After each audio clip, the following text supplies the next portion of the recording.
Hey, what's up, ladies and gentlemen? This is your boy Marlon. We are back at it again, man, with another one. Happy Sunday. Surprise.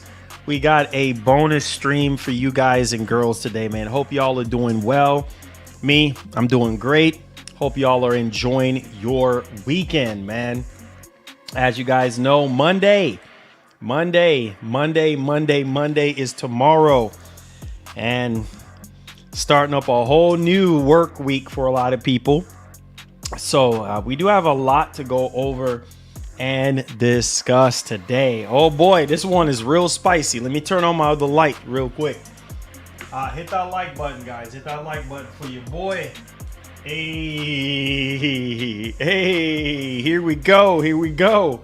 All right, man. So make sure you guys give the stream a massive thumbs up. These are type of streams we typically do on Sundays. It's called what we call bonus streams. So if you do like these bonus streams, please show some support by hitting that like button. Also, too, if you do feel led to support our show, please do so by tagging us or sharing us out, or feel free to super chat if you would like, if you have any super questions and you want to extend your support that way. But let's get the quick intro out the way. Let's get right into business afterwards, and then we'll see what's up with you guys afterwards. All right. So what's up, everybody? This is your boy Marlon. We are back at it again with another one, man. So if this is your first time watching, don't hesitate to hit that subscribe button.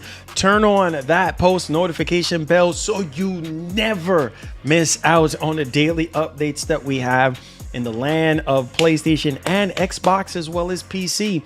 If that is something that intrigues you, then this is the place for you. Welcome back to the channel, guys. All right, man. So yes, sir, we have a major PlayStation 5 leak, and this particular source where this information is coming from, I'm sort of iffy on this one here, but we still have to talk about it because there's a lot of things that aligns with what a lot of people have been saying and asking for, especially when it comes to Sony's bigger first-party titles that a lot of you guys are actually waiting on. We're also going to be digging into GamePass being unsustainable, damaging to the industry. Lord, I don't know how many times we have to have this conversation. And now we have a developer pretty much coming out talking about this stuff. We had Jim Ryan talking about this. I'm probably going to stay a little bit lengthy on that particular topic, so buckle up for that one as well. We're also going to be going over Death Stranding 2 sales and things of that nature. I want to kind of highlight you guys on that, and then also the Series S being more powerful than the Switch 2. We'll dig a little bit much more deeper into that one. So I want to update y'all a little bit here because I found this very, very interesting, right? So last night, and like I said, I'm taking my time. If you're looking for, and this is not me trying to make you buy the game, but weigh your options. If you are, you are. If you're not, that's fine. If you don't like this kind of game, that's fine. But for those of you who are open-minded in basically wanting to play a game that is more of a slower pace, allows you to be a little bit more strategic, and you want a lengthy game and an open world game at that, man, highly recommend Death Stranding 2. It is so freaking good. I got in a boss fight last night. Like I said, this is a slow burn for me because I'm taking my time with this. I'm not in a rush. All right, because we're not going to get another Death Stranding anytime soon. And maybe the next time we get another Death Stranding, I'll be an old grandpa by then. And, you know, we'll see how that actually turns out for your boy. But I'm taking my time with this game. This is not some Doom, the Dark Ages type of game where you have to rush through and, you know, trying to go from level to level. And, oh, by the way, I finished it like, 2 weeks ago now. I finished Doom Dark Ages. Amazing game, but as you get closer and closer to the end of it, it start getting repetitive. But needless to say, we forget about Doom right now. Death Stranding 2. Really good game. Love this game so much. I mean, honestly, like coming from the original Death Stranding, which I do have here, which I've finished on PS4, played it on PS5. I actually played the director's cut on PS5, and got almost close to the end of it, but didn't get to finish it on PS5, but finished it on PS4. And basically, Death Stranding 2 just blows me away every single time. Like you get to another section where you have to either take out some enemies, or they're fully armored, and now you have to turn on your RPG brain and start, gearing up to go tackle those guys that are fully armored, because certain weapons is not going to work. Then you got to come up with all these different strategies and stuff like that. Love this kind of game. Love this kind of game, especially when I have a little bit of time on my hands. And typically, to be honest with you guys, I don't have a lot of time to game as much. I'm typically busy. When my stream goes off, I'm typically busy, so I don't have a lot of time. I'm struggling to keep up with emails and juggling all that stuff to begin with, let alone, gaming for long periods of time. But this game has a lot of life into it, and something really weird happened last night when I was playing this on my PS5 Pro. For some reason, the game started like skipping or like freezing here and there. And I was like, what the heck is going on? So anyway, the freezing kind of stopped a little bit.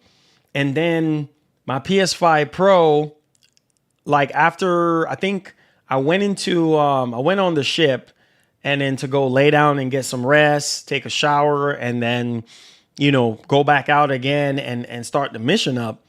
And the screen just went black. So I was like, what the heck? So I turned over and I looked at my PS5 Pro, and I realized, I said, that sucker is off. So I'm like, what? Why is it completely off? So I started panicking. And I'm like, well, my OG PS5, I never had this issue where it just turns off on me. So I'm like, wait a minute, my Pro is dying already? What's going on? Plus two, I keep it clean.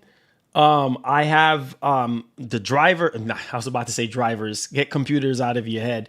I've updated the PS5 Pro to the latest update. I've always have it in rest mode and updated everything. And so I'm like, why the heck it just turned off? But anyways, turn it back on, reset it, did all this stuff. And I said, man, I'm not panicking because I do have warranty on it through Best Buy. So I'm like, hey, you know what? If this keeps happening, I'll just bring it back.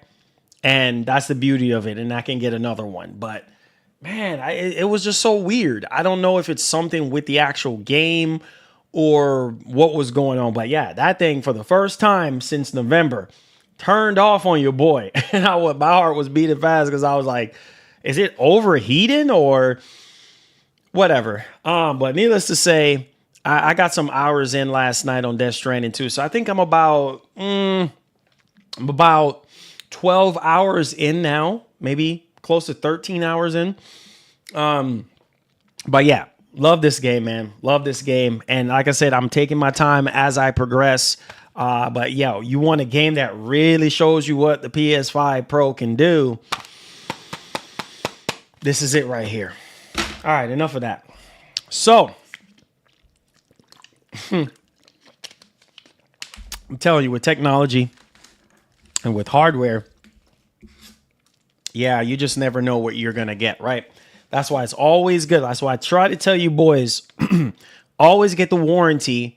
Cover your electronics as much as you can, because crap like that happens to where your system is shutting off, whatever. You know what I'm saying? You never freaking know. And like I said, crazy part is and to this day, my OG PS5, the same PS5 that they're saying supposedly is leaking liquid metal if it stands up vertically, and I've never had any issues. I'm so serious right now. Zero. I will say this, after launch, I had an issue, I forgot, with the black screen with the HDMI. Because I had two PS5. So one of them, the second one, for some reason, the HDMIs went out on it, which was kind of crazy. And then I had an issue with that same second one where the fans would just ramp up very, very loudly. And then also I had some like coil whine noises on the second one. Good thing was, at the time when I was in Virginia, I replaced it because I had the warranty through GameStop. So this is what I'm trying to tell you guys. Make sure you put warranty on your consoles or your electronics that you have, because I'm telling you, it comes in clutch. But the first OG PS5, yep, that sucker. I mean, it's what? November this year is going to make 5 years since I had that OG PS5. The first one, no issues. No issues at all. It's still working. As a matter of fact, it's behind this OLED monitor right now, and that sucker still works. So it's kind of crazy how the Pro just 7 months in turns off on your boy, and then the OG PS5 that's like a workhorse, like for me. So if I do get a game in for review and I have to do any testing, I typically do it on the base PS5 first to kind of see what the differences are, if I have to type up any reviews or anything like that. And then I'll go to the Pro afterwards and update it. So always kind of good too to have at least two of them, just in case if one breaks, because you just never know. So yeah, let me know y'all thoughts in the comment section. All right, enough with the chit chat. Let's get right into the topics. Now, I want to say this real quickly. Make sure if you're just now coming in, hit that like button for me. Please get the likes up for this bonus stream. Tag me, super chat me at any moment of the show if you have any questions or any concerns. Okay, so here's the deal. We know that Sony have been keeping these games close to the chest, right? The bigger stuff that people have been waiting for all this time, Obviously, Spider-Man 3 is years out, which we're going to talk about Spider-Man 3 as well. But Spider-Man 3 is years out. Wolverine is one of the games that I know I'm excited about and I want to play. Ever since 2021, can't believe it's going on 4 freaking years. And we have not gotten a single update, which there's different reasons for that, which I'm going to get into. So let's break this thing down really quickly here before we put a timestamp on this joint. So Wolverine is a game that, like I said, I'm waiting on. I know it's going to blow us away once we get, more updates, gameplay updates on that particular game. Another game in regards to the Insomniac leak that was, that happened like a couple years ago, like back in 2023 and everything. There was a lot of games that literally we shouldn't know really anything about. But then obviously we got the leak, the huge data breach that went down, and then we found out about Venom, the Lethal Protector. And so with that being said, Venom, we have not seen anything besides the leak in 2023. We have not seen anything on Venom. So hear me out and hear me loudly and clearly right now. Now, as someone, I need y'all to listen to me. As someone who loves Venom, you guys know me already. I'm a Venom freak. Okay. And playing Spider-Man 2. Yes. Is Spider-Man 2 perfect? No. But I will say playing Venom in Spider-Man 2 was very rewarding, and I felt like it was too short. As somebody who have finished Spider-Man 2 multiple times, I will say too short of a playtime, right? And man, I was blown away. I don't know. You guys can see the streams on the channel with me freaking out when we finally had a chance to play with Venom. And let me just tell you right now, with the immersion that the PS5 gives you, kind of pull you in with the haptics and the dual and the triggers and everything, I will tell you this: Venom felt like a tank. And throughout the whole experience in Spider-Man 2, I was like, man, Venom needs his own game. You see what I'm saying? Venom, for Marvel, for me, is sort of like Wario. And this is what inspired me. A lot of people want to know, like, well, Marlon, you're the voice behind Wario on YouTube. You're the Wario YouTube guy. At least Charles Martinet, the voice of Mario, labeled me as the Wario YouTube guy. So I guess I will forever hold that title close to the chest because I thought that was legendary for him to say that. But needless to say, Venom is more of like Wario, unappreciated. We had some Venom movies. The original one, I think, was better. The last one, The Last Dance, or whatever it's called, that one was good. The second one was more of like a comedy kind of thing. And so I'm like, Venom as a character, bro, is so unappreciated. Like 100%. He don't get enough credit as a character, even in the comics and everything. So I'm like, well, we need a game. We need a Venom game, a standalone Venom game for current generation. And when I found out, like, obviously, according to the leaks and everything, that was the case, I was like, holy freaking cow. We're potentially getting a Venom game? Crazy. Obviously, we have not gotten a pin drop on that. Now, when it comes to Spider-Man 3, and mind you, these are system sellers. You're talking about Wolverine, that's a system seller. You're talking about Venom.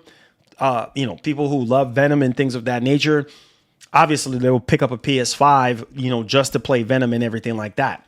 On top of that, we're also going to be talking about the Spider-Man 3 leak, because here's the thing. We already know that we're going to get another Spider-Man game. Obviously, if you finish Spider-Man 2, then you will know that at the end of Spider-Man 2, and even before you end the game, you can already tell, like, yep, there's going to be another Spider-Man game. Now, in regards to the actual leaks from 2 years ago, from the Insomniac leaks, it was very crystal clear that Sony apparently is trying to do a much more strategic sort of release pattern, similar to what Square Enix has done with Final Fantasy VII Remake. So, sort of like a episodic type of thing going on. And 3 different versions of Spider-Man split up in 3 and charging, I guess, $100 a pop. And obviously also, too, according to this leak, it seems as though that it's going to be sort of like a cross-generation type of flavor in regards to the actual game. Now, obviously, according to Mark Cerny, basically teasing PlayStation 6 release window, it ain't happening anytime soon, right? So I would say at the earliest, and I just saw another leak recently, at the earliest, I would say 2029. I don't even think it's going to be 2028. I would say 2029. So Spider-Man 3, if that's going to be on PS6 or cross-generation, whatever, yeah, Spider-Man 3 is probably going to be about 2029 or the lack thereof, probably 2029, 2030, something like that. What am I saying? What I'm saying is these bigger PlayStation games, bigger exclusive games that people have been waiting on, everybody was losing their freaking minds when it came down to the 2024 release of first-party games when it comes to the PlayStation 5. We already know in 2023 that Spider-Man 2 kind of carried the torch there, but then people start scratching their heads and be like, really, Sony? Only one first-party title?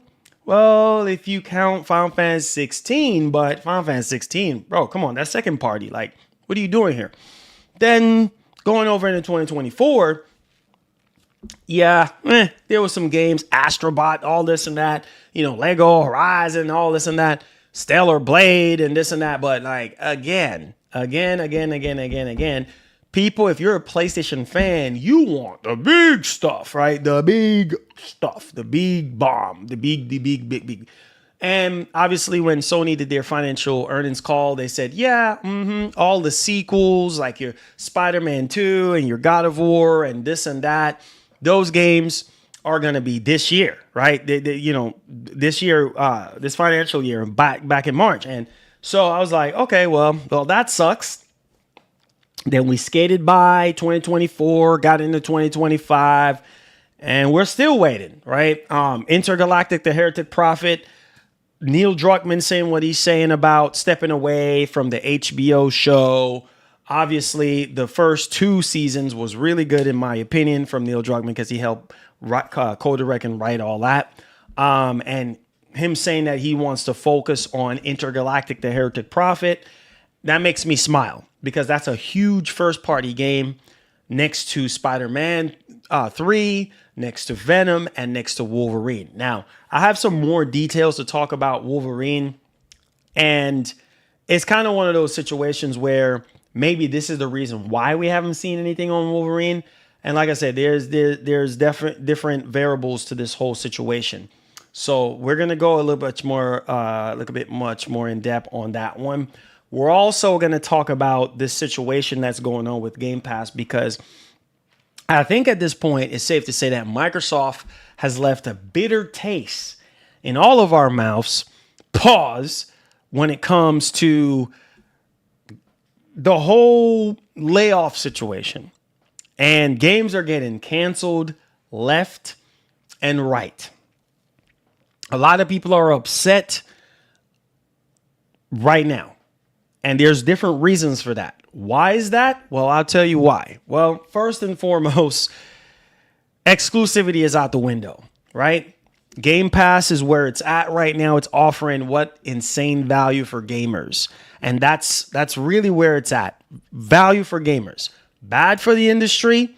Amazing for gamers, because we're the ones that are saving the big bucks. We're the ones that are reaping the benefits. You know what I'm saying? Because at the end of the day, Microsoft, they're the ones that goes around to these developers and studios and negotiate deals to get developers to put their games in Game Pass. Now, if your games suck, then don't expect Game Pass to boost your game. And I think, you know what? I'm going to elaborate. I might step on a few toes on this one, and I don't care. But hear me loudly and clearly right now, okay?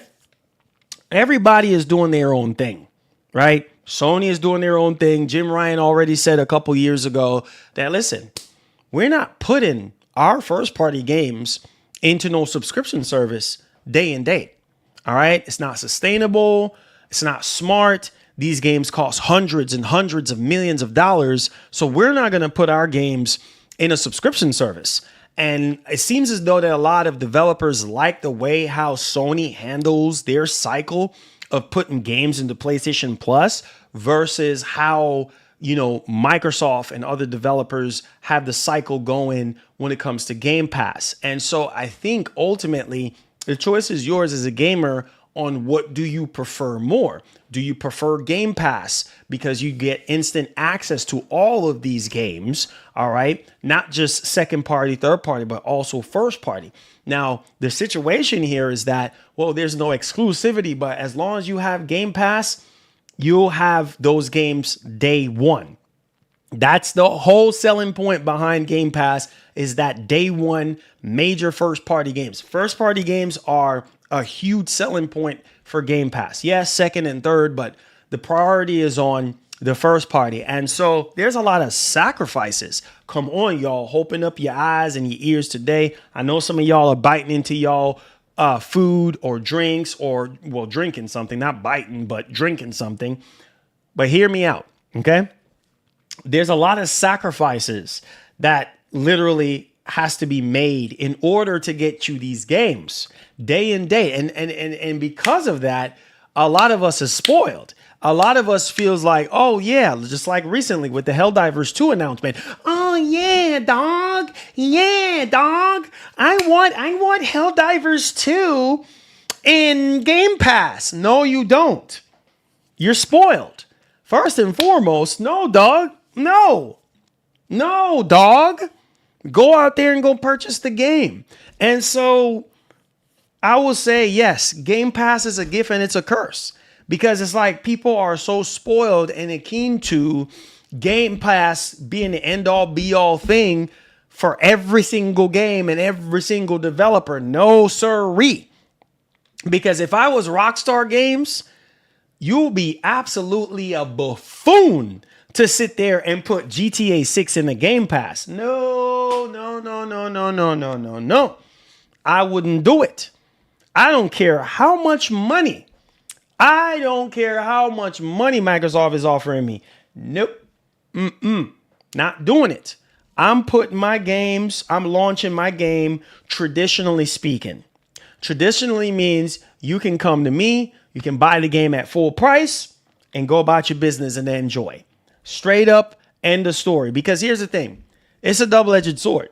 You have some developers out here knowing that their game is not really all that good and then expect Game Pass to work magic. Listen, if the game is bad from the get-go, what do you expect? Come on, open up your brains and your eyes and your ears.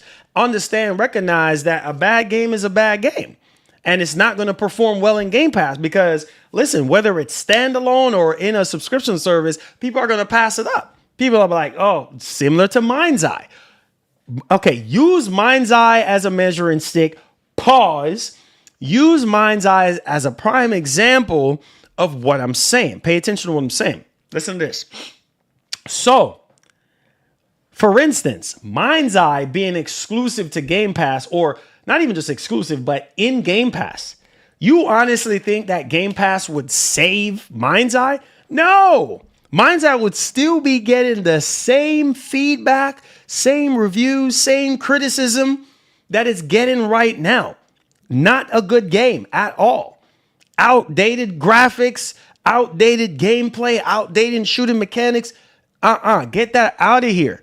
And so when Microsoft looks at the data, it's like, bro, we wasted all millions of dollars in negotiation time, lawyer fees, and all this just to negotiate a deal to get this game in a Game Pass. And then this darn thing is not doing anything. Waste of freaking digital space.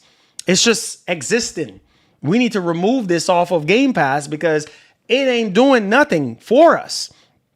And the reality is, come on, you know this. The reality is Microsoft have this huge goal of hitting 100. Hear me loudly and clearly. It's Sunday. Let's turn up the heat a little bit. Let's get a little bit spicy, a little bit of water on this one. All right, enough water. Listen to me. Microsoft literally, you hear me? Wants to hit 100 million subscribers. 100 million subscribers when it's all said and done. Dog, they're not even halfway there yet. They're not even half. They're not at, I know they're not at 50 million. The last time I heard, it was close to 40 million. Not even halfway there yet, y'all. Not even halfway there yet. They have a lot of work to freaking do to convince people, as great as Game Pass is, value-wise for the gamer, they have a lot of freaking work to freaking do to get to that point, right? And so you can't help but think. There's a lot of developers that I know of, that I've seen talk about, you know, the double-edged sword of Game Pass and putting their games in the Game Pass and not seeing any benefits of putting their game in a Game Pass. So it's like, oh man, we made a mistake putting it into Game Pass, right? Whether it's people are just not interested into the game or the game is just not good at all. Maybe it's good, but people still don't care. It's different variables. Now, if a lot of people are downloading, playing, streaming, okay, high interest, high player activity going on, okay, that's good. Then Microsoft could be like, okay, all right, we can work with them again on another deal, or keep it longer in a Game Pass, or whatever the case may be. But at the end of the day, bro, like, I'm sitting here wondering to myself, like, what is the end goal besides 100 million? Like, or better yet, what are you going to do?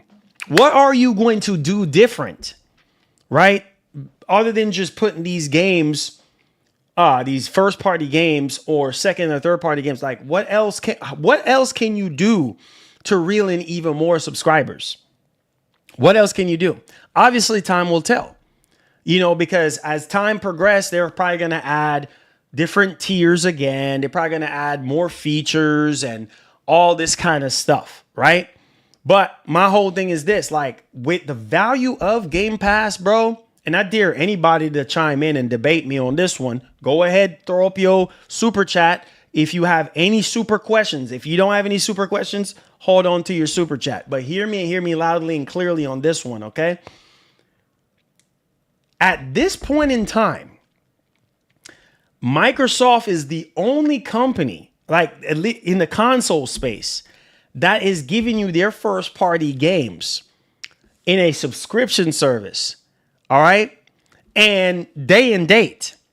And it's crazy because at this point, they should already be over 50 million subscribers. Easy. But that's not the case.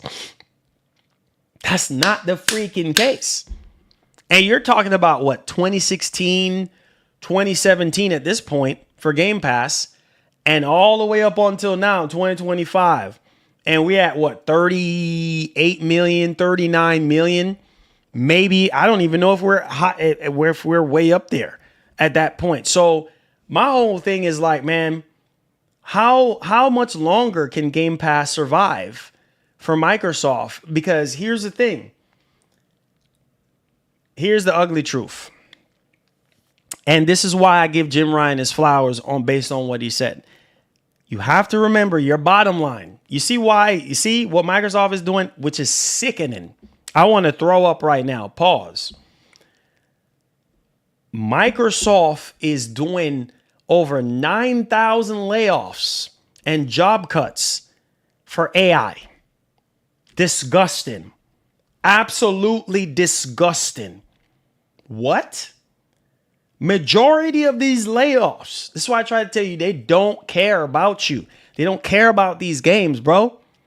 Majority of I saw that article, I saw that report, and all I could do was scratch my friggin' head.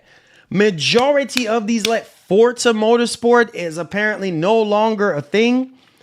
Perfect Dark, no longer a thing. 50% of Turn 10 Studio gone. Freaking not Sea of Thieves. Everwild gone. You see what I'm saying? And there's more cuts that's fixing to happen. So majority of the cuts is for friggin' AI. You see what I'm saying? They're a multi-trillion dollar company, and all it is AI. They're bleeding over Windows into the gaming division even more and more and more and more, because on Windows, on a Windows PC, you got all this Copilot nonsense, all this stuff. You got Apple with their Apple Intelligence and all this, and they were Chat PDT, whatever the heck it's called. You got all this AI stuff going on. And it's like, bro, mind your business with that AI stuff, bro. Keep that away from our games. It's so annoying. Yes, I understand that AI is good for upscaling and image quality and stuff like that, but AI is taking over in a way where it's taking away jobs from these developers. It's taking away jobs, period. From an economic global standpoint, it's affecting a lot of jobs. It's affecting a lot of you guys working these 9-to-5s and doing what you're doing, right? A lot of these companies are cutting back, making changes, investing more money into AI. Game That's Pass what it will is. Be cancel in the next 5 to 7 years. Man, I don't even, bro. Thank you so much for that $2 for a super chat. I don't even know how long Microsoft is going to keep on going with Game Pass at this point. Let me get back to the heart and soul of this conversation, because this is a very important conversation we need to have as gamers. Hear me and hear me loudly and clearly. You might not see it now. What Jim Ryan said was so true. And the developer that is making this report about it being unsustainable and damaging and all this is not the first time that we've heard this. Here we go, right? Here we go. But hear me. Jim Ryan said that these games, the reason why Sony is not doing it, one, it does not work with Sony's business model that they do have. Two, these games cost ridiculous amount of money. You're talking about hundreds of millions of dollars. A lot of these games cost more than freaking movies to freaking make. Come on, you know this. Okay? So how long, pay attention to what I'm saying. How long do you think Microsoft can continue to do this? Right? Giving you all these games, $80. Whoops. Hold on now. $80 freaking games into Game Pass day and date. How long do you think they're going to do that for? Before something's going to have to give. Marlon, hold on. I know you're raising your hand, right? You're raising your hand? Hold on. Listen to this. Pump on the brakes. Listen to this part. Look how it is right now for Sony, right? Recently, right? Early up in last year, right? When Hiroki Kotoki came in and everything. And, you know, oh man, after Jim Ryan retired and all this stuff and everything was such a mess. You see what I'm saying? And these games are ballooning into ridiculous amount of money, hundreds of millions of dollars to make. So as our economic situation changes, you know, everything going on in the world changes. Think prices going up, you know what I mean? Salary goes up, all this stuff. You got to pay these developers even more money than ever. These studios are required more resources and all this kind of stuff. And look at Microsoft right now, trimming the fat, right? Laying off all these people, affecting all these studios that they quote unquote bought. Come on, you know this, right? They're laying off all these freaking bro. No company wanna bleed money cause games expensive. Exactly, 100%. Thank you again. Back to back to back. Pay attention to what I'm saying. Doesn't matter if you are a $1 trillion company or not. It doesn't matter if you got a gazillion dollars in the bank. It don't freaking matter. At the end of the day, listen to me right now. If your bottom line doesn't make sense, you gonna start cutting. Straight up. It's just like a regular person that have a lot of debt. Are you gonna keep sinking yourself in debt? Or are you gonna pay yourself out of debt? You're going to pull yourself out of debt. You're going to keep sinking yourself in debt? No, you're not. Because you're not an idiot. You're going to try to pull. You're going to be like, you know what? I need to cut back on this. I need to cut back on that. That's called trimming the freaking fat. And that's what these companies are doing.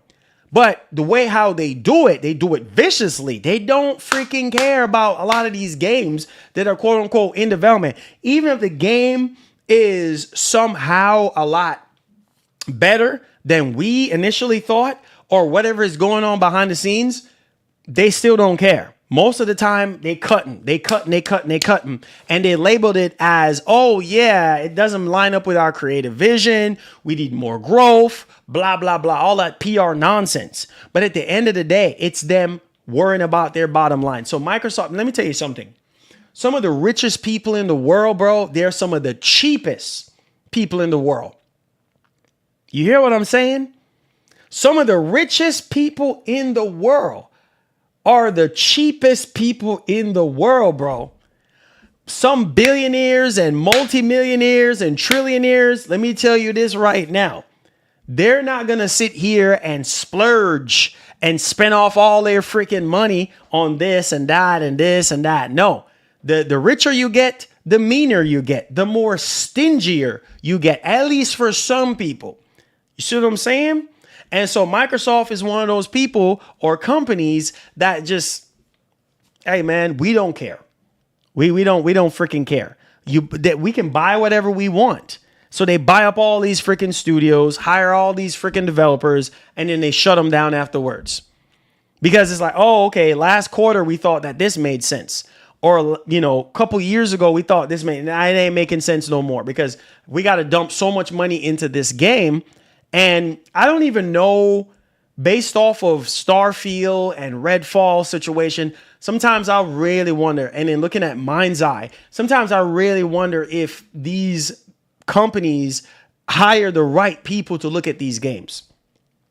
Sometimes I really wonder, like, how did this pass through your quality assurance team? How did this garbage end up on store shelves, right? Or do you even pay attention, bro? Like, no, you know what? You know what it is? I tell you what it is. You don't freaking care. All you care about is growth and how much profit margins you have and shareholders, investors happy. This is why I try to tell you guys, the benefit of being a fanboy, waste of time. Especially in this day and age. You're wasting your time being a fanboy. You better off just being a regular gamer. That's it. Or an enthusiast. You just better off with that, because with that being said, it's like, bro, like, wait, what? Are you kidding? What are you smoking at this doggone point? And so brings me back to the very beginning of the conversation. How long can Microsoft keep on feeding Game Pass? These games are ballooning into ridiculous amount of money.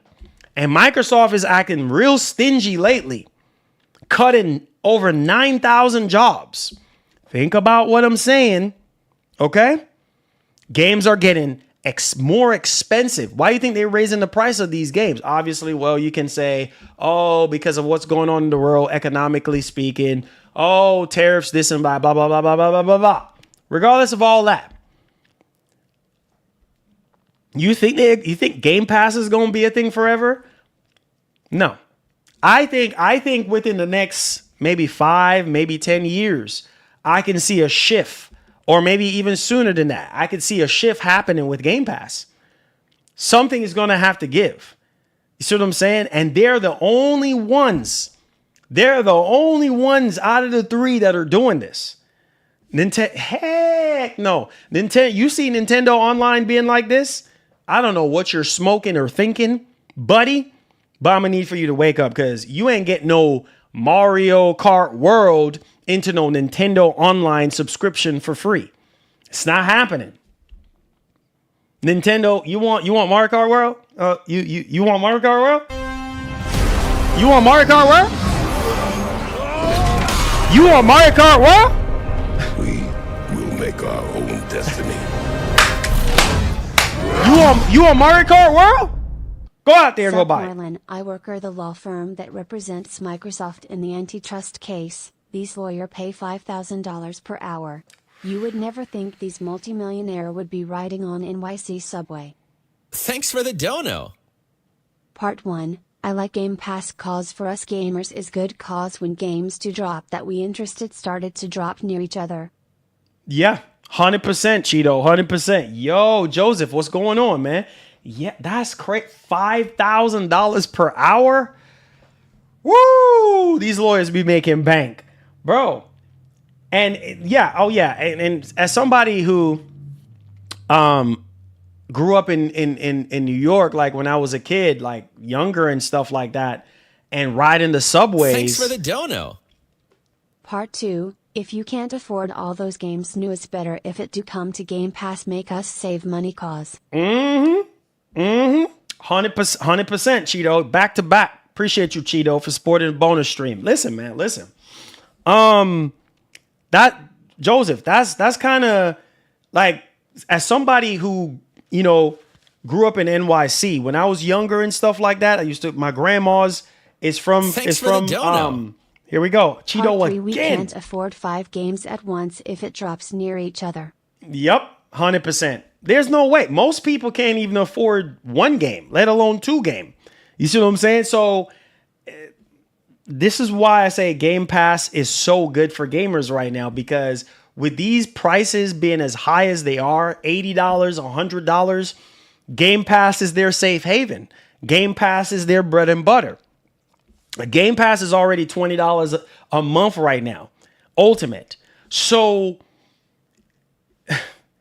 it's going to go up. The price is going to go up. But my whole thing is this: where do you get to that breaking point? That breaking point is going to happen sooner rather than later. Look at what's going on around us right now. The biggest, and that's what the developer is talking about, the biggest elephant in the room right now is Game Pass. Because everybody's like, man, I ain't buying Outer Worlds 2 for $80. You must be out of your raggedy mind if you think I'm going to go out there and pay $80 for Outer Worlds 2 or $80 for Gears of War E-Day. Get your rabbit mind out of here if you think I'm going to do that. That's how most of these gamers that are subscribed to Game Pass think. I'm not fixing to pay $80. Boy, I got a lot going on in my life right now. You know what I mean? I got my wife breathing down my neck. You know what I mean? I got student loans.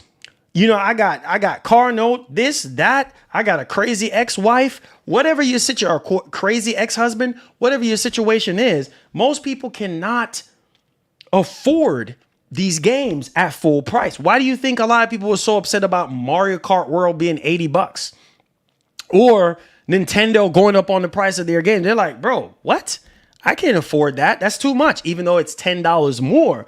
$10 is a lot of money for a lot of people, right? Some people are like, ugh, $10 is nothing. I can do it. And the crazy part is we already paying a lot of money for our games, at least the games that you guys want to play. One of the best performing games on the PlayStation Store, what was it, like a month ago or change ago, when the pre-orders went live for Ghost of Yotei, $80 version of Ghost of Yotei on the PlayStation Store being number one most pre-ordered game, a $80 freaking version of a game.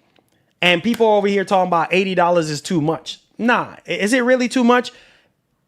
It's kind of like, I don't know, man. People are so hypocritical. You know, oh, drop the price. But no, you sit there and you spend money on what you want to play. Thanks for the dono. It's crazy, bro. So if you like to rent, then go ahead, my Joel. Hey, man. But you know what, though? Ain't nothing wrong with renting, because I'm coming from an era where we had Blockbuster, we had Hollywood Video, we had Redbox. I mean, we had so many different ways to rent and play our games. You had GameFly, which GameFly out of all of them is still alive. I don't know if they still have Blockbuster online. I don't know. Remind me if I'm wrong. But yeah, man, you have a lot of options to rent games, and there's nothing wrong with games. My whole thing is this, like, as long as you're playing games, that's all that matters at the end of the day. That's all that freaking matters, is that you're playing games. Doesn't matter if you rent them, hence why Game Pass is so important to a lot of people. But back to the whole conversation, Joseph.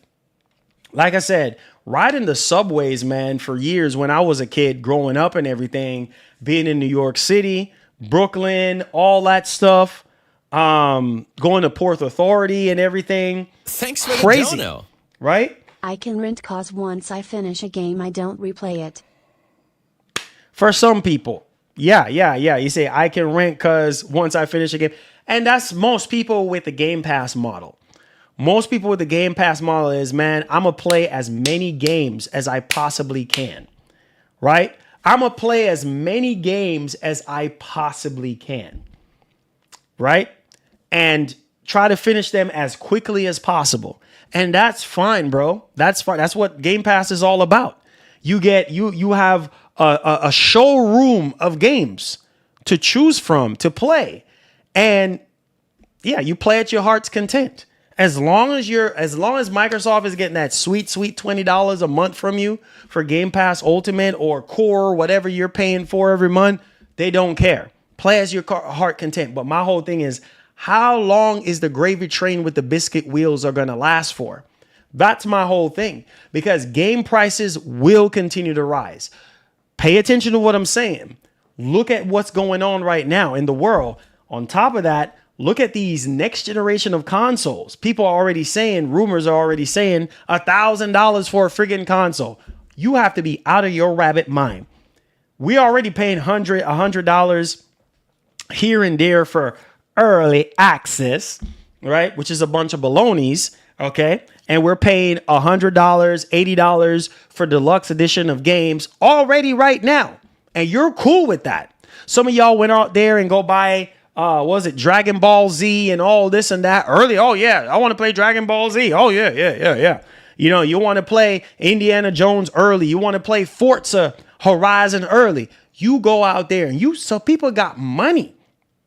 So it's kind of so hypocritical, because those same people sit there and complain when other companies do it. Microsoft should buy Sony and Nintendo. Wrong. Microsoft should get their filthy hands off of Nintendo and Sony. Sony and Nintendo needs to remain independent. You need your own independency. Forget about a buyout. You see the freaking buyout nonsense shenanigans that we're going through right now? Buyout is the reason why we having so much friggin' layoffs in the friggin' industry right now. Because what these companies, Microsoft is a greedy son of a gun. They sit here and they buy up all the stuff.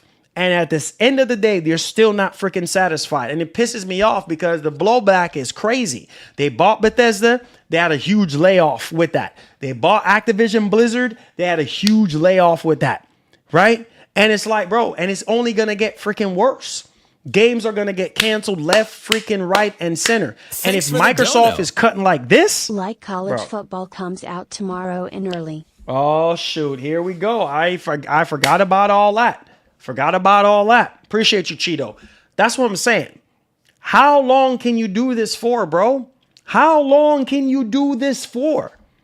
How long can you extend the olive branch to gamers? Because I'm telling you, think about it now. Going into the next generation of Xbox, if games are already $80, they're going to be $100. And then at that point, how much you think Game Pass is going to be? Or what's going to happen with Game Pass at that point? You think you're going to be able to possibly play, everything and anything you want 10, 15 years? Maybe. Who knows? Who knows how long Microsoft is going to play this game for? I don't know. But right now, I'm telling you right now, it is the best deal in gaming for the gamer. Not for the developer, not for the studios, and not for the industry. It is for the freaking gamer. First and foremost, we are the ones that benefits the most out of this whole ordeal is the gamers. Period. End of story. Because with developers putting their games in the Game Pass, it's a hit or miss, right? Some games are going to have huge benefits, like Forza Horizon. Huge benefits to being in Game Pass. In crazy amount of player activity, crazy amount of sales and playtime, crazy amount of physical box sales and things of that nature, right? And if your game ain't tearing up the charts like that in terms of player activity, it's kind of like, okay, not interested. Next. So think of Game Pass as a giant buffet. Think of Game Pass as a factory conveyor belt, just coming down with hundreds and hundreds of games for you to play and for you to enjoy. But how long can that conveyor belt continue to run before the originator says, you know what? Yeah, we losing out on too much. Then my whole thing is this. What is going to be keeping people on Xbox? Like what? Because everything goes to other platforms. Microsoft is looking like they're trying to exit the console space at this point after supposedly, we don't know yet, but supposedly after this next generation coming up. So if Game Pass goes away, what do you have? What do you have? I'll tell you what you're going to have. You're just going to be a regular Sega. That's what you're going to be. You're going to just be a regular Sega on the block. Another EA on the block. Another Ubisoft minus their subscription services. You're just going to be a regular old Joe. Oh, Microsoft. Oh, yeah. Next. What? I can't hear you. What? Game Pass ain't there no more. I'm out. That's where I feel like a lot of people are with Microsoft right now. Let's keep it a buck, man. Let's keep it a buck. Like the fact that Microsoft is putting their games on other platforms, that's a wonderful thing because you get to play a lot of these games that were bound and chained to that particular box for years. Well, now, guess what, buddy? Now, guess what? Now you get to play at your heart's content. Every freaking showcase that you turn on your TV or you turn on your computer to watch, guess what, buddy? Every single thing is going to go to another platform. And that's the only thing that I will say that Microsoft will continue with the Xbox brand in the gaming business, in the console, well, not console space, but in the gaming business, period, is full-blown third party. No consoles, maybe collaborating with a lot of other companies like MSI, Asus, and Lenovo, all these other companies to make Xbox branded devices. That's what I see the future holds for Microsoft when this is all said and done. I feel like Game Pass could very well go away. Straight up. I can see that happening in the future where it just goes away And Microsoft is like, okay, that's fine. You know what? We still gonna make our money. We still gonna make our coin. We own all these IPs and we can do whatever we want to do. And as long as we're making our 30%, we're good to go. That's what I kind of see happening, bro. They might have a storefront, whatever. Hey, yada, yada, this, yada, yada, that. But ultimately, guys, that's what I kind of see. I just don't see the Game Pass train forever. I just don't see it. Maybe you might see it, but I just don't. And the reason why I'm saying that is because these games are getting way too expensive.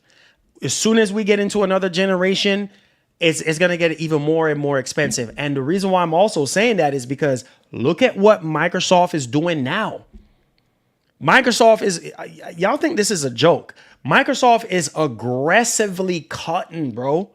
They're cutting deep. Pause. They're cutting deep, bro.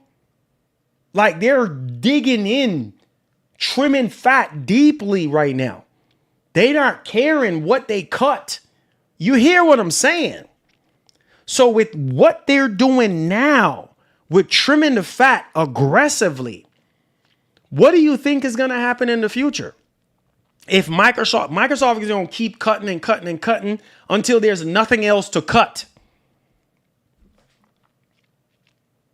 Because at the end of the day, Microsoft wants to control every single thing through AI. And why do you think they're doing it? Because they're preparing for the future. The all digital future, artificial intelligence. Come on, wake up and smell the coffee. That's what it is. So if we can cut and cut and cut and cut and cut, hey, until we get what we want, that's exactly what we're going to do. If you don't like it, sorry, we don't care. And it's gotten to the point now where Microsoft is kind of just brushing it off like, listen, buy a Series X if you want to, buy an S if you want to. But our bigger goal, our bigger picture is to set ourselves up for the future with AI, cloud, mobile, and Game Pass. You heard what I just said. There you go. We don't freaking care if you don't like it. And guess what? The next quarter or whatever, we're going to cut. We're going to continue to cut because we don't freaking care about your feelings as a gamer. It's not about you, homie. We are giving you Game Pass. So relax yourselves. Play at your heart's content with Game Pass. We don't freaking care. So if you don't like what we're doing, unsubscribe. Plenty more people will come and subscribe. So it's just like, again, man, it's not like what it used to be, ladies and gentlemen. It will never be Xbox 360. Never again.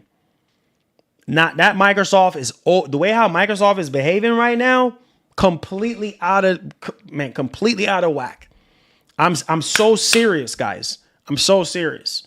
So when it's all said and done, Sony, they got their plans. They have every financial earnings call that they have. They've been saying the same thing over and over. We're not leaving the console space. We're going to continue to support all of our consoles. We're going to continue to push consoles. That's our bread and butter. As long as people go out there and buy up and see, Sony got their fans, bro. Sony got their fans. Because best believe when the PlayStation 6 drops, that's going to sell like hot bread. I'm not asking you. I'm telling you. So as long as the price is right, Sony ain't got this problem. Sony moves units. The only issue that we have with Sony right now is with the issue that we've always had with them for years. What is that? Communication. That's one. Let's get that out of the way. Stop playing with me. Two, come on. We want updates on these games in terms of a PS5 showcase. And we want release dates. Once those things are fixed, we get showcases. We get them to talk to us more. Everybody happy. And also to listen to us on the games that we want to be either remade or rebooted. And we're golden. So you honestly, man, listen, the reality is this. I don't care what anybody want to say. The reality is this. that particular gamer out there that buys everything, right? Or maybe you don't buy every single thing, but you're kind of strategic on what you buy.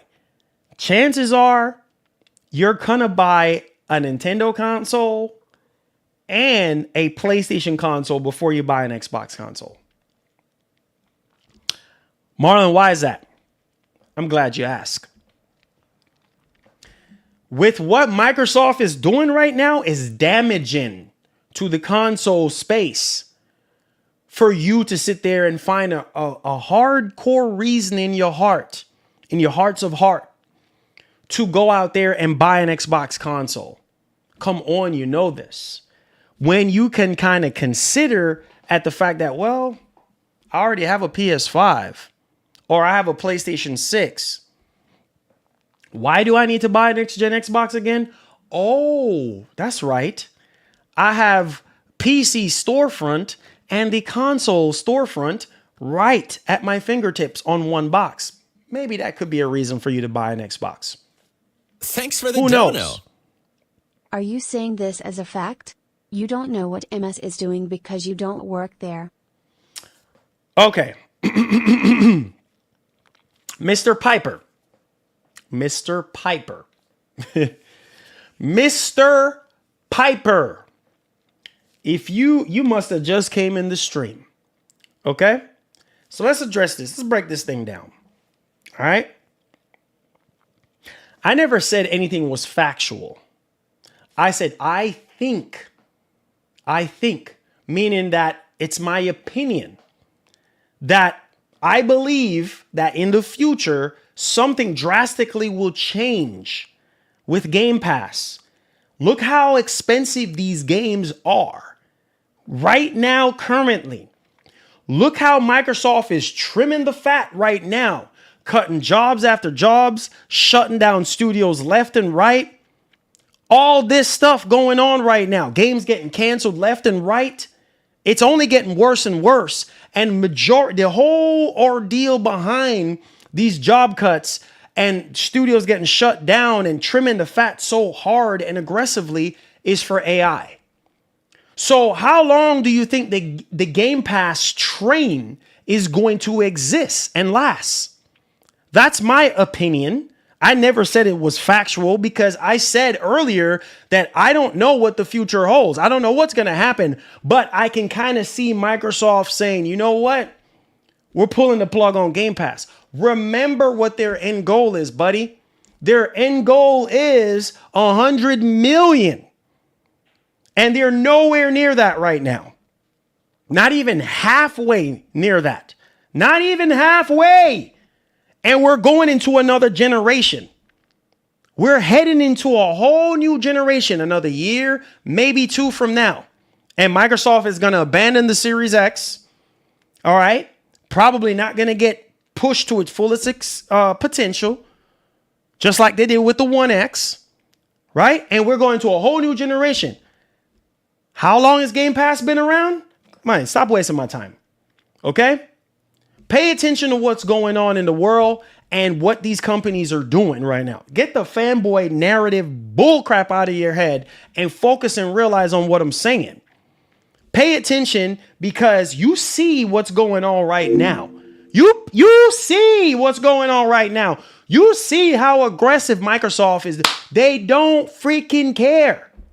They're cutting every single thing.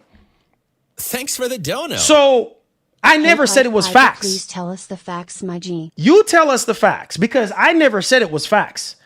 I was giving you my opinion based on what I see potentially happening in the future. I never said it was facts.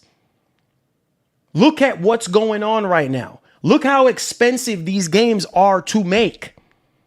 What do you think is going to happen in the next generation of Xbox and these newer consoles, right?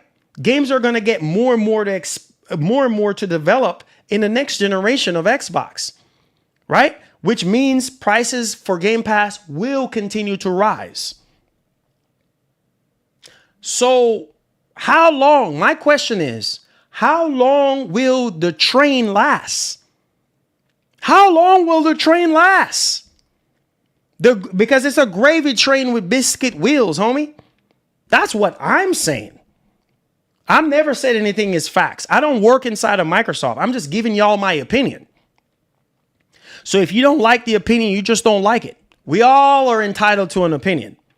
Period. End of story. So let's drop that right there. All right. So yeah. Where does that leave us?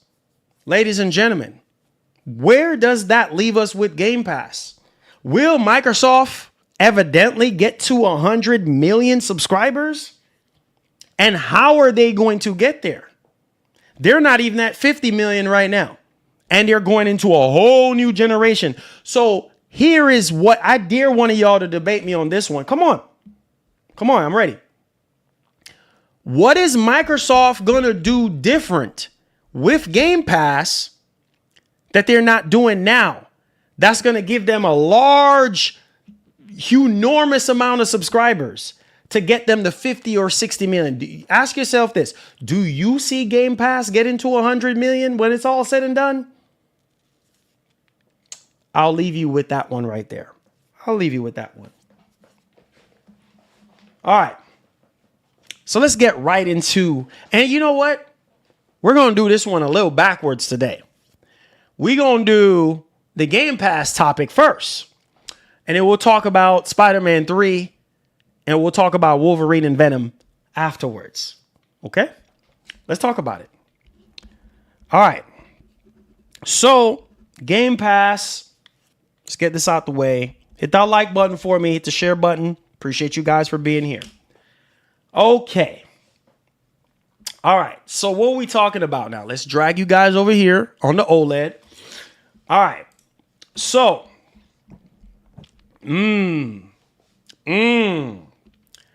PushSquare.com is reporting, I much prefer PS Plus lifecycle management strategy. Devs weigh in on crippling Xbox Game Pass impact. Okay? In the aftermath of massive layoffs. Oh, God. So listen to this. Microsoft laid off over 9,000 employees this week, with Xbox hit particularly hard. Various games were canceled. One studio was closed, and too many now find themselves out of work. In the aftermath of the chaos, people have been looking for answers.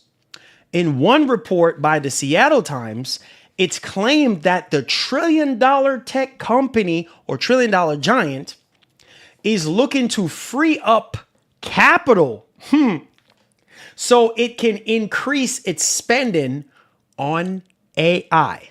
Does that sound like a company that cares about gamers?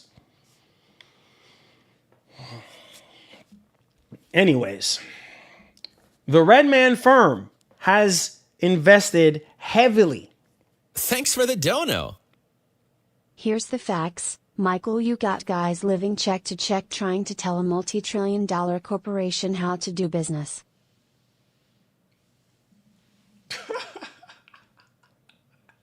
Wait.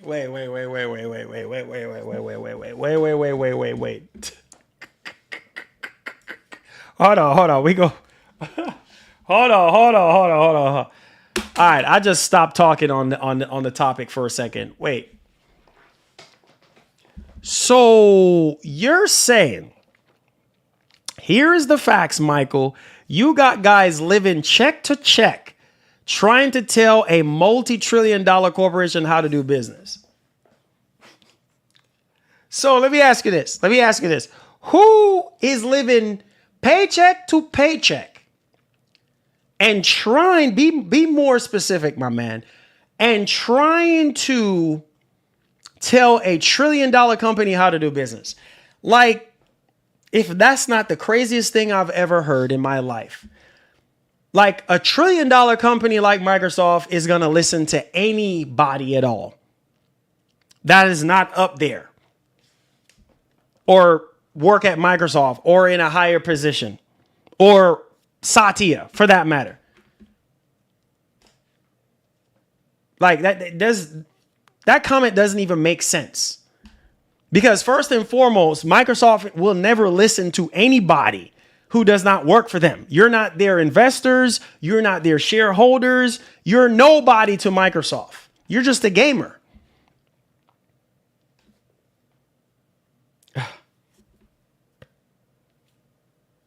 Thanks for the dono. Piper, please get the pipe out of Iraq's my guy. This is wild. This is wild today. Wow, this is Drama Sunday, huh? No, listen, paycheck. And it's kind of crazy how people jump on the finance bandwagon and assuming that people are living paycheck to paycheck. You don't know what people make.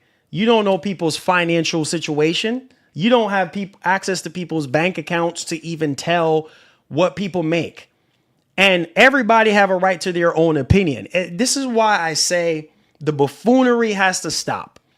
The whole fanboy nonsense has to stop, because it's crazy. Like, it's absolutely crazy. You see what's going on in the world. You see Microsoft sitting here cutting, laying off stuff left and right. It makes you think. It makes you think like, man, I wonder what's going to happen to this in the future. If they're doing this now, what's going to happen? You can't help but think, right?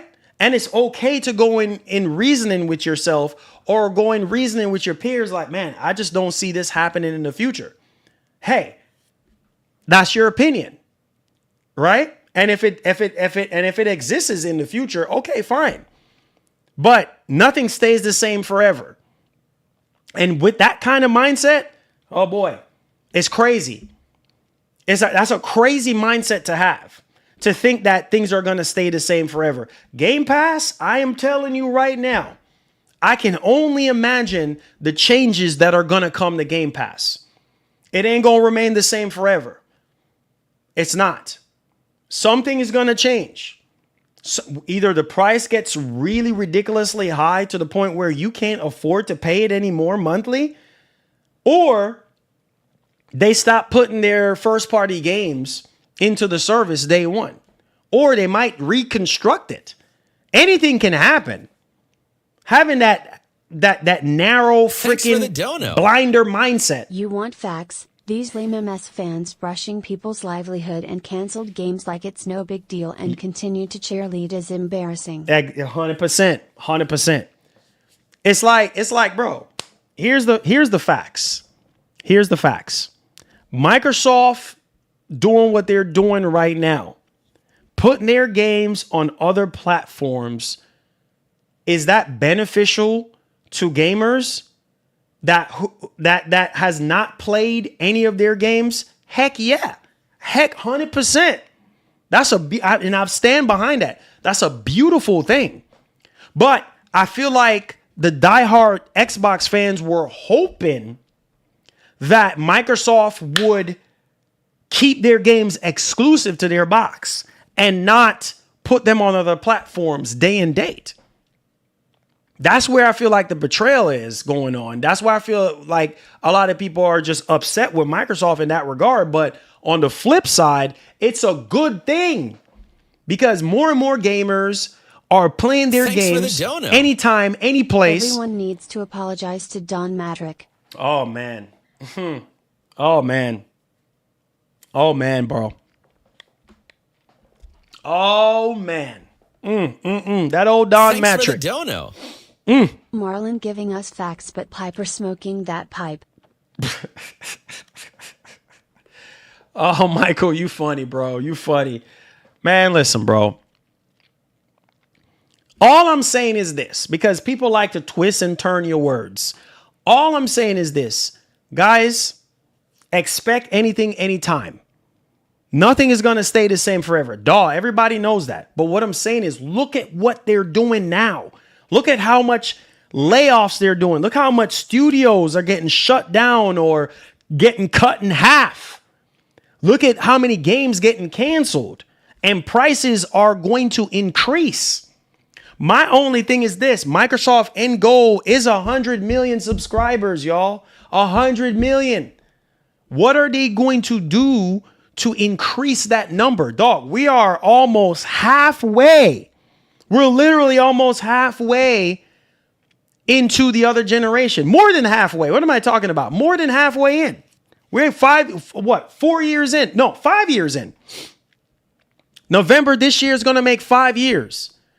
And next year we might get a next Xbox console already. And we're still not at 50 million. So my whole thing is this: unless Microsoft does something drastically within the next couple years or so to increase, and I mean in a large amount, to get to that, 50 million or 60 million or whatever. But man, do you really think they're going to get to 100 million with the way how things are right now and what they're doing? Only time will tell. But I do believe something drastically is going to happen. Something is going to change, right? Because you see what they're doing and how they're pushing AI and all this stuff going on. Like, I'm telling you, sooner or later, you can already see the changes happening. They're stepping slowly stepping away from the console space, stepping away slowly. The next Xbox after that is anybody's guess on if they're going to remain in the console space. But you see, they're slowly branching out even more than ever, even more than they were during the Xbox One generation, and dipping their toes even more aggressively in mobile. They already have the biggest portion of the mobile market on lock.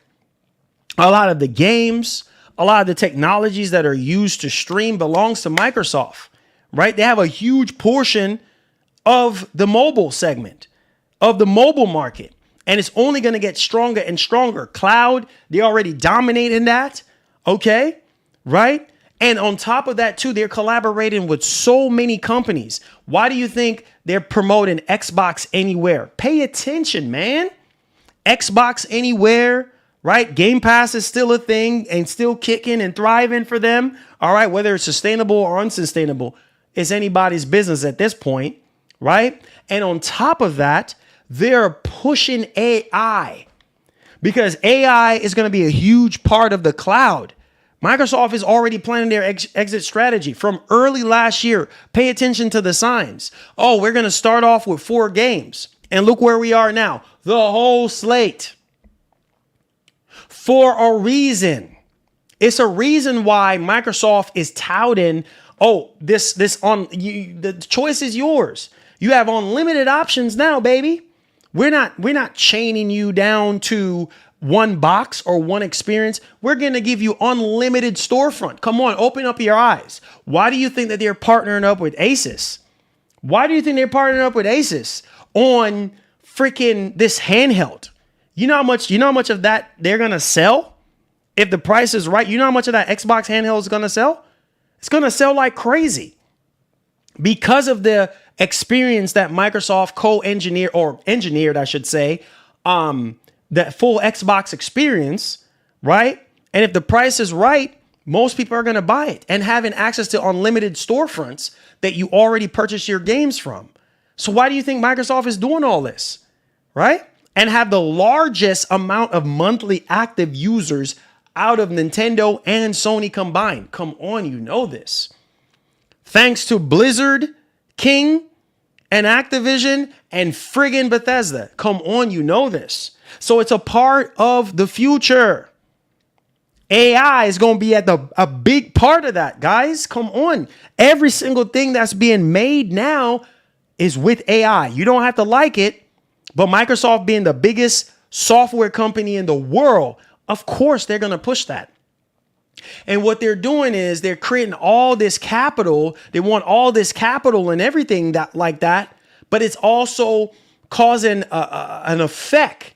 The damages are happening to the gaming division, to the Xbox division. They're cutting a whole bunch of jobs at Microsoft, and it's affecting the gaming division a lot. And Microsoft does not care. You see what I'm saying? I'm trying to open up your eyes. Microsoft is seemingly like they care more about AI than the Xbox gaming division right now because of so many layoffs in the video game industry, in the Xbox division right now. Studios getting shut down. Half of studios are getting ripped apart. Games are getting canceled left and right.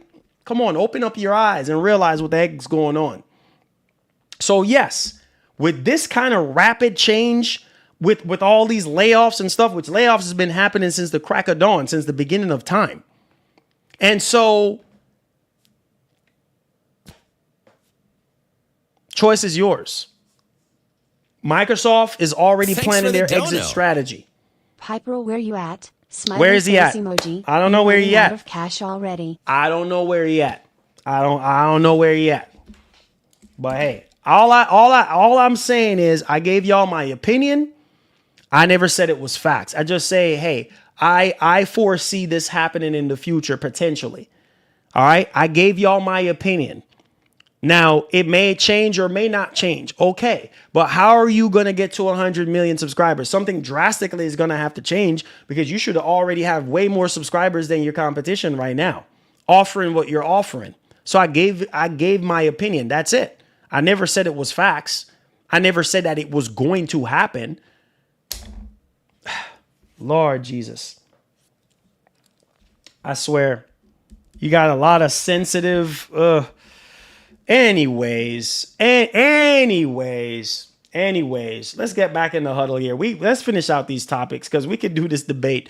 We could do this debate all day. So pay attention to this one. Hit the like button for me. Subscribe to the channel if you're brand new. So, PushSquare.com is reporting, listen to this. I much prefer PS Plus lifecycle management strategy. Devs weigh in on crippling Game Pass impact in the aftermath of the massive layoffs. Microsoft laid off over 9,000 employees this week.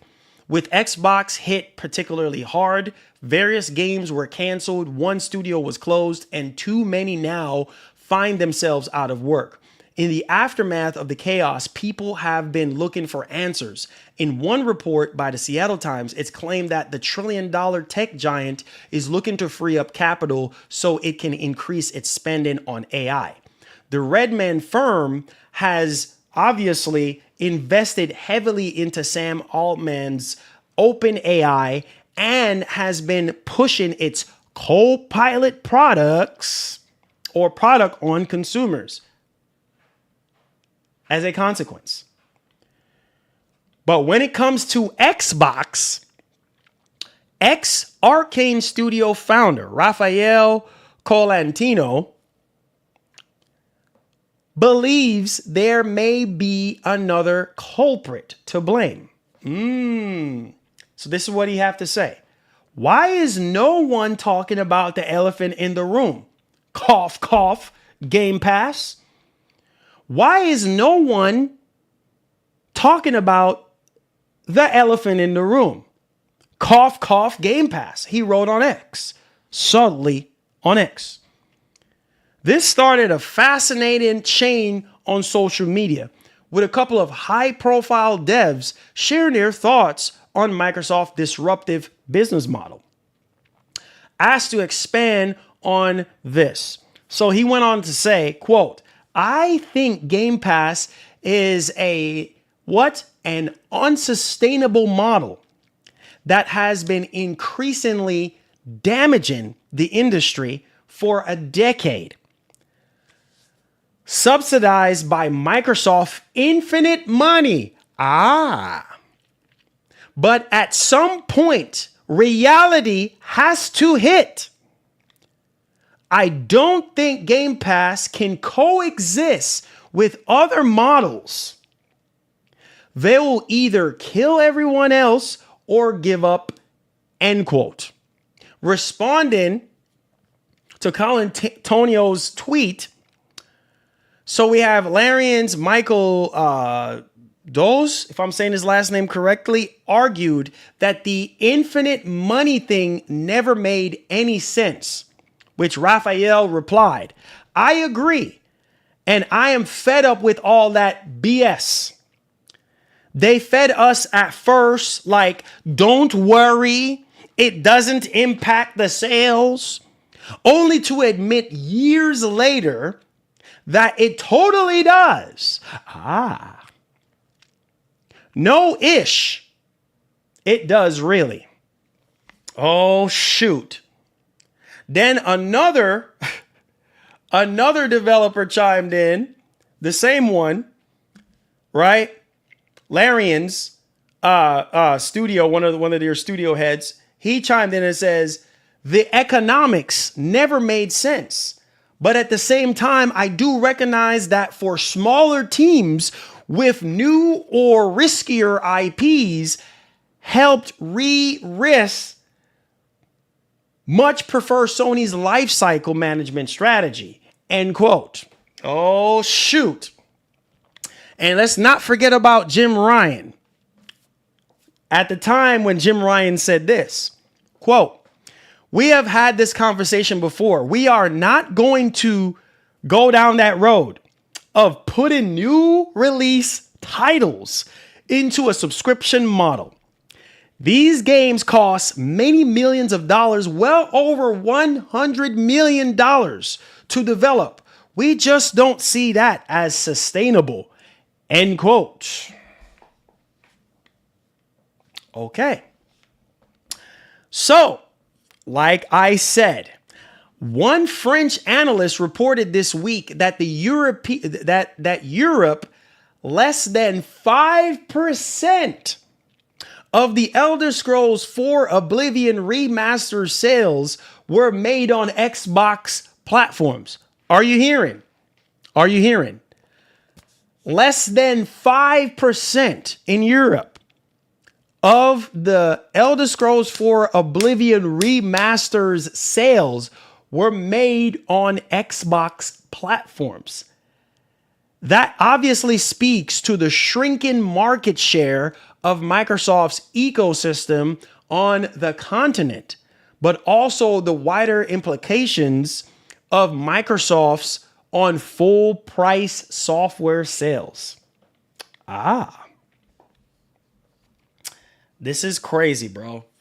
This is absolutely freaking crazy. Now, again, whether Game Pass is sustainable for Microsoft or unsustainable, whatever the case may be, how long can Microsoft continue with this gravy train on biscuit wheels for gamers? Y'all boys, let me know y'all thoughts in the comment section. All right, let's move along. Oh boy. Oh boy, oh boy, oh boy, oh boy, oh boy, oh boy. All right. So let's talk about Wolverine. And let's talk about Venom for We Are Venom. And let's talk about Spider-Man 3. So we're going to tie everything together here. All right. Let me hurry up and write this down. Hit the like button for me. We're trucking along here, guys. Appreciate y'all for being here. One love and God bless. Love when we can debate and talk about these news topics. Let's get right into this rumor. So check this out. This is coming from the Gaming Leaks Gaming Leaks and Rumors subreddit. So we're going to treat it with a giant ocean of Titanic salt.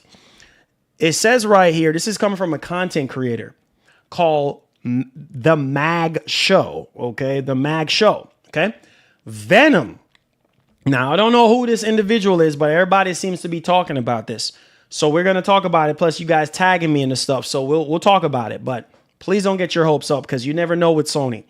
Venom launching in 2026 before Wolverine. Now, like I was saying at the early part of the show, Wolverine kind of went through some shakeup in terms of like leadership. Because one of the head persons that was working on Wolverine ended up leaving and stuff like that, which probably caused quite a little bit of delay there in terms of the process and the development of the game. So Wolverine, I would say, is probably going to be 2027. My opinion, who knows? It could be 2026. We'll see. But I have a strong feeling, my opinion, 2027. But we're just going to have to wait and see. But if this is true, then this would tie in with the leaks that we have seen with Insomniac 2 years ago when it come down to Venom. Now, Venom was on the leaked charts of titles that Insomniac was working on. And so with that being said, could we see Venom in 2026? Obviously, that would be a huge surprise. And Sony might have some time to announce it and show off gameplay and things of that nature. On top of that, the Mag Show says, basically, let's dig into this. According to the YouTuber who has insider information, Venom will release in 2026 and then Wolverine in 2027. Spider-Man 3 might release in 2029. What does that sound like? Launch title for PlayStation 6 at that point. On a new gen console as a cross-gen title. So yeah, I can. That's why I said earlier, with even digging too much into this, Spider-Man 3, I could see being a launch title for the PlayStation 6. Maybe a year, maybe right at launch, whatever the case may be after PS6 launch. Who knows? Maybe right at launch. You never know with these development cycle. And then cross-gen between PS5 and things of that nature. So we'll see. Obviously, take all of this with a truckload of salt, but I can kind of see Spider-Man 3, 2029, 2030, Wolverine, maybe 2026, maybe 2027. At this point, we have not seen a drop of footage on Wolverine, which is worrying. We know it's not canceled because we'd already heard that it got canceled, but you can't help, especially with Microsoft now, with not giving us updates on some of the games that we have seen a while back, and then boom, come to find out, canceled. So fingers crossed for Wolverine. Hopefully, if we don't get to see anything this year, maybe at the Game Awards or maybe later this year, maybe Sony might have another state of play or maybe showcase if we're lucky. We will see on that front. Hopefully we get to see some gameplay on the game. But y'all let me know y'all thoughts in the actual comment section. What do you guys think? All right, so let's go ahead and let's move on to our next topic at hand. Ooh, this one is spicy. I need a little bit of water on this one, guys. Hold on. All right. Oh, shoot. Now, this one right here caused a little bit of stir in the gaming industry around the time before the Switch 2, was getting ready to release. And, Digital Foundry was going around saying, oh, yeah, Switch 2, this is on par with a PS4 or blah, blah, blah, whatever the heck they were saying. And so, yeah, a lot of miscommunication, misinformation around Switch 2. Well, oh, God, where there is light, there is hope. Where there is hope. Let's get right into it, shall we? So PureXbox.com is reporting Xbox Series S. Listen to this now. Oh boy. Xbox Series S compared to Switch 2 in Hogwarts Legacy analysis. And the results are surprising. The Series S provides a what? A much more better experience. Oh, wait a minute. Really? Does it? Okay, let's dial into this one. It says right here that Nintendo Switch 2 is now out in the wild, and after a month or so on the market, the system has seen mixed results. It went and it obviously comes to third-party experiences, while developers like, Koei Tecmo recently came out and said that the hybrid console is pretty much close to the Xbox Series S. The results so far, haven't always matched up. And obviously a new Hogwarts Legacy comparison, Digital Foundry shows that Microsoft console in a much better light than obviously the Nintendo counterpart. And in detail analysis on the game's brand new port, Digital Foundry showcases Harry Potter Adventure on both Switch 2 and Series S, while also bringing in some last-gen PS4 comparisons as well. And it turns out that the Nintendo Switch 2 version is much closer to Sony's last-gen system than Microsoft's all-digital Xbox, at least with Hogwarts Legacy. Pump your brakes! At least. You see the clause? At least with Hogwarts Legacy. So here are some summarizing thoughts from Digital Foundry on how all the systems stack up. Quote, the current gen console versions even represent by relatively weak Series S. Clear the Switch 2 maybe by some margin, right? And here's the thing. Like, obviously it's going to come down. Let's stop right there for a second. Obviously it's going to come down game by game. And this is a third-party game at that, right? Very demanding. A game like Hogwarts Legacy is a very demanding game to begin with. And like I said, the Switch 2, I love the Switch 2. I feel like the Switch 2 it offers a great balance between first party and third party and second party. And especially when it comes to first party, that's where the Switch 2 is really going to shine.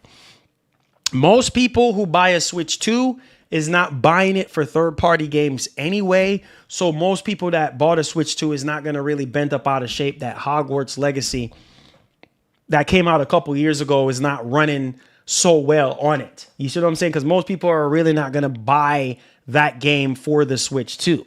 You see what I'm saying? So when it comes to third-party games, that's going to obviously boils down to the developer, the engine, and all that kind of stuff. So yeah, so what if, you know, the Series S version is better or superior or look better or whatever? That's cool. Switch 2 is not going to win everything. Series S is not going to win everything. Remember the whole Street Fighter 6 situation when they stacked up the Switch 2 version next to the Series S version? They were talking about the muscle, formation, deformation, and all that kind of stuff, saying that how it looks better on the Switch 2, blah, blah, blah. So again, case by case basis, but let's read over this again fully, and then we'll go ahead and end it off. So it says, quote, the current gen console versions, even represented by the relatively weak Series S, clear the Switch 2 by some margin. Despite its smaller RAM pool, the Series S packs higher quality assets and has a broad range of settings, upgrades across the board. I don't think gamers necessarily expect Switch 2 to match Microsoft's junior current gen console, but it does fall behind by some margin. I don't care. So at the end of the day, like I said, for third-party games, that's why I got a Series X. That's why I got a PS5 Pro. That's why I got a PS5. Oh, wait a minute. That's why I got a 5090. I don't care. So if the Series S is better, cool. Yay. Awesome. On a 2-year-old game. Bravo. Cool. That's great. But will this be a deal breaker for a lot of people who are buying a Switch 2? Why is that? Because majority of Nintendo fans, majority of people who buy Nintendo consoles buy it for first-party games. Period. End of story. We've already seen a lot of even third-party games run better on Switch 2. We've already seen first-party Switch games run better on the Switch 2 as well. You know, higher resolution, doubling the frame rate, things of that nature. So again, okay, most people are not going to really care if Hogwarts Legacy runs better on Series S, because most people who want to play Hogwarts Legacy have already played it already. Plus, if you are a seasoned gamer and enthusiast, you probably already have a Series X or a PS5 Pro or a PS5 or a PC or lack thereof. Let me know your thoughts. All right, hit that like button, subscribe to the channel if you're brand new, and let's get right into this portion right here. Hit that like button for me. Let's get it. All right. So let's dial into Death Stranding 2. Like I said earlier in my stream, love Death Stranding 2. Most people are not going to like it because, oh, walking simulator. Oh, it's trash. Oh, more of the same. And so it is what it is, right? You know, to each their own. But for those of you who love Kojima's work and you love the original Death Stranding, or maybe you didn't love the original Death Stranding, but Death Stranding 2 looks more appetizing to you, well, this is for you. So right now, PushSquare.com is reporting that the digital sales make Death Stranding 2 PS5 estimates much stronger, said to have sold 1.4 million copies.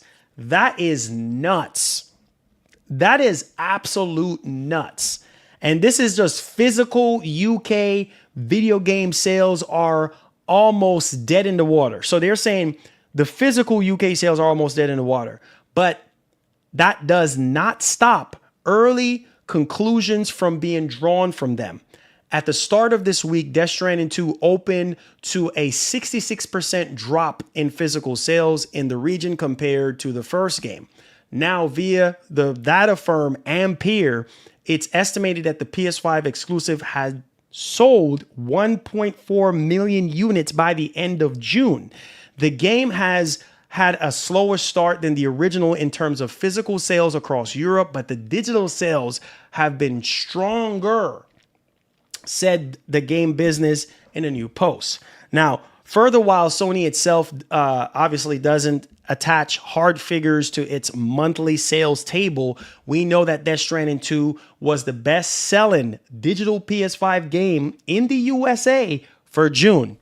Wow. Kudos to Kojima and those amazing reviews. And the fourth best-selling in Europe. Not bad for a walk-in simulator delivering packages.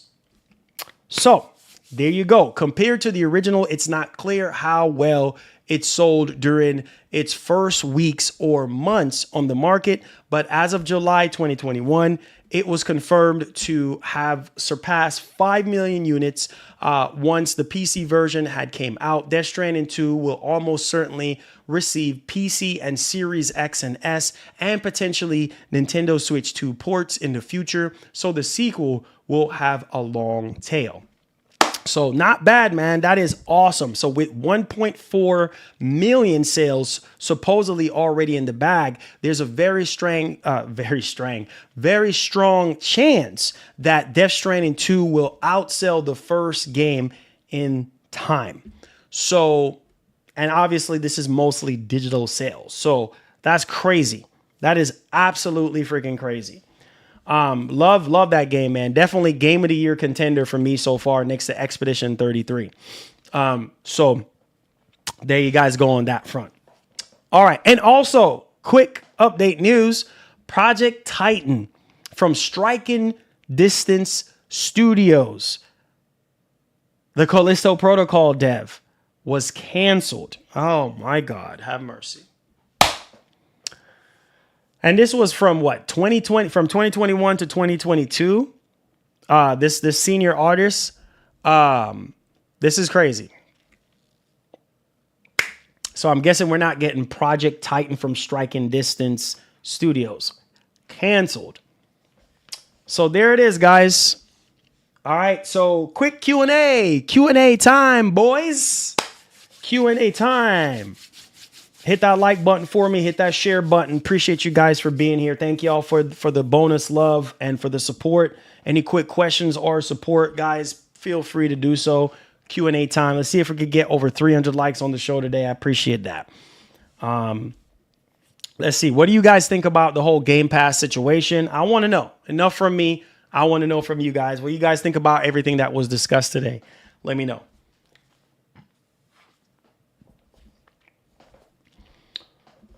All right. Skillful, my man, says, I'm literally playing my Switch 2 Shredder's Revenge right now during the cutscenes while I play Lies of P Overture on PS5 Pro. Plus, I'm listening to the stream. I'm multitasking. See, my man, I know my man Skillful, man, is the man, bro. Listen, I'm trying to be like Skillful right now. Skillful is like an octopus right now. He's on the Switch 2. He's on the PS5 Pro, and he's listening to the stream. My man. I said Gears of War 20-year-old Xbox game is the #1 priority game on PlayStation. Oh boy, here we go. It says, I tag you, a former GTA developer said that GTA 7. Oh yeah, I saw that. I've been meaning to talk about that. GT 7 will be much cheaper than GTA 6 because AI will make development easier. Yep. Why do you think Microsoft is investing so much in AI?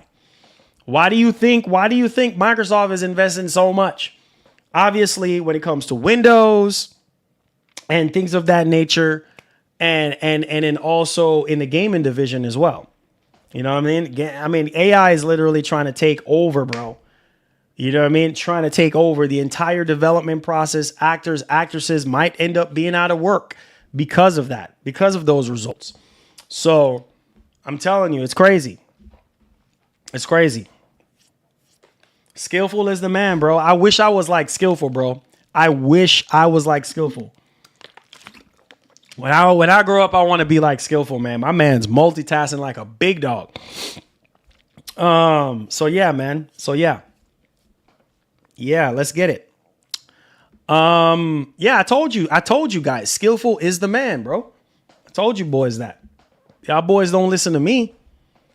GTA 7, man, GTA 7, bro. That's going to be another 20 years before we get that. What's my preferred gaming platform? Man, honestly, everything at this point, bro. Everything. I game on PC, I game on PlayStation, I game on Xbox. Wherever the games are, I'm at. That's kind of like where I'm at now, bro. That's kind of like where I'm at. If Sony dropping bangers on PS5, I'm there. Microsoft dropping bangers on Xbox, I'm there. You know what I mean? So I'm just here to play games, man. On PC, if there's some big bangers on PC, I'm playing. So, you know, I'm everywhere, man. I'm everywhere. Wherever the game's at, I'm there. You know what I mean? I'm there. Why is Microsoft not announcing another console? Because it's not time yet. They're not ready yet. They're not ready yet, man. They're not ready. You know what I'm saying? They're not ready. So whenever they're ready, then they will. Then they will. No? It said, Marlon, hey, DeJuan Davis, what's going on? It says, what's up, buddy? It says, happy Sunday to you. Forgot to talk about one day. Do you see the article about the Switch 2 power? It's on power of Xbox. Do you see the article? Thanks for the donut. No, I don't know about that article. Hyper saw a ghost and gone less than a second. You funny. You funny, man. Oh, God. Hey, man. Piper, you know how Piper is, man. Piper is always going to challenge your mind. He said 59 million red rings of death. Yikes. Yikes. Yikes. Hey, man.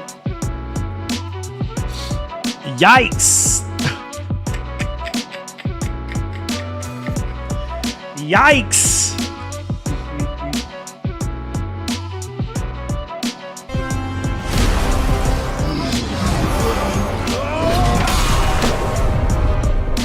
We will make our own destiny.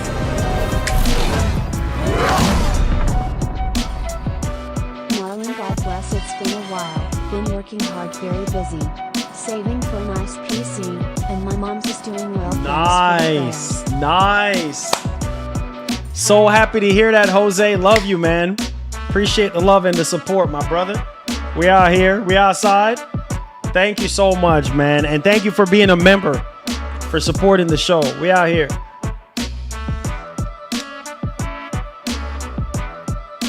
Said Marlon, this Thursday, new TV TCL QM6K OLED QLED TV with 140 FPS and 240 FPS frame rate PC. Ayy, LaRue out here eating nice. Say, yo, Marlon, I'm actually starting to play DS1 on my laptop, the director's cut. Let's go, man. Enjoy, my brother. Enjoy. Robbie, what's going on, bro? Robbie, what's going on, bro? Says, I'm not gonna sleep on Nintendo. You can't sleep on Nintendo, man. Nintendo beast mode. Nintendo beast mode. Hey, Jays, what's going on?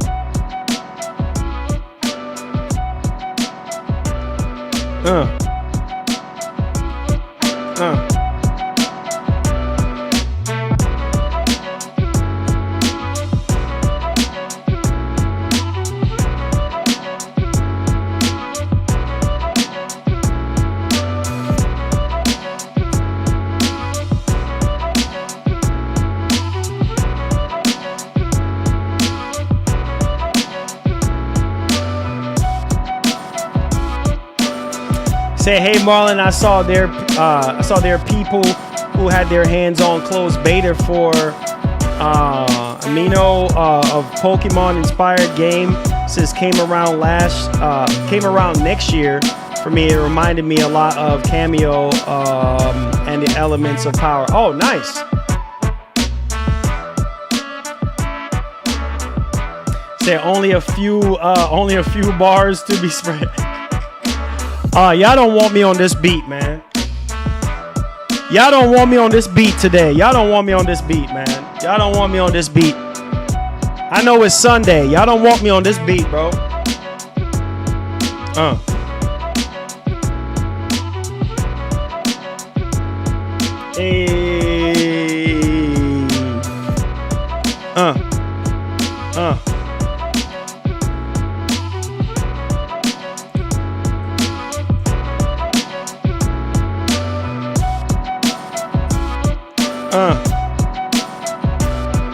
Yeah. Hit that like button, baby. Y'all want something? I can give y'all something, man.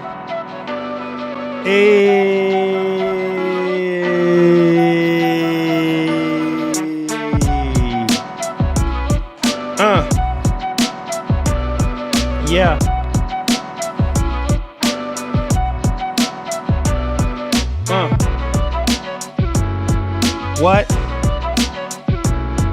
What? Yo.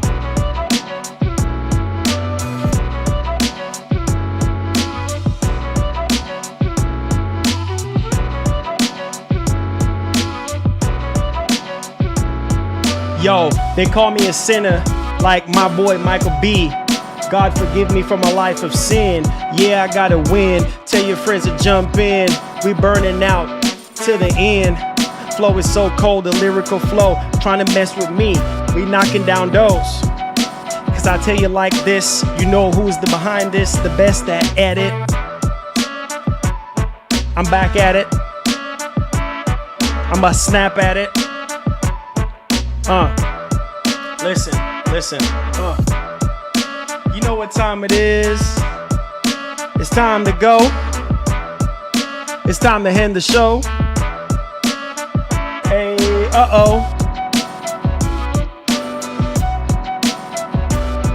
Yeah.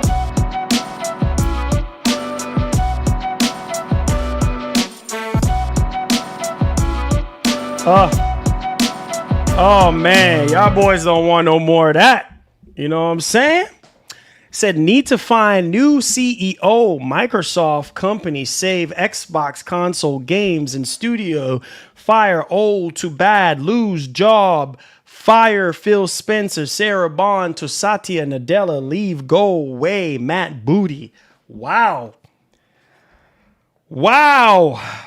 Robbie, wow, man. Piper says, MGN, keep up the good work, my boy. Piper, love you, man. Love you. Thank you so much for being here, man, for chilling with us, for your opinions and your thoughts, man, and everything. Because of you guys, man, we're able to do what we do here. So I literally do appreciate y'all boys. I really do, from the bottom of my heart. Thank y'all so much. I'm not gonna hold y'all boys up too long.